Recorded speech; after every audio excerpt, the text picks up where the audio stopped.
Failure then to prescribe the UDA wasn't merely administrative oversight or a bureaucratic failure, it was British policy. Republican violence was met with the full force of state power, directed at this time against it and the Irish Catholic community.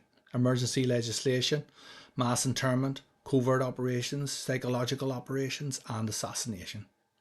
Meanwhile, loyalist violence under Tyrie's UDA received a markedly different response.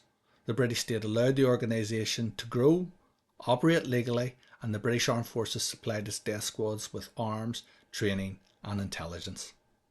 This unequal application of law established a precedent that would shape not only the conflict but also its legacy that families are still fighting to this day. The state's discrimination created an environment where some communities received its protection whilst others lived under constant threat, not just from paramilitaries but from a system that valued their lives as less.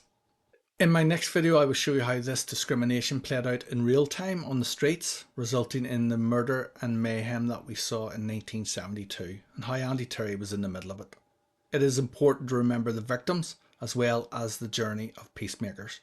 It is also important that we acknowledge that Andy Tyrie and the UDA were allowed to operate by the British state, at best tolerated and at worst actively armed and directed by it.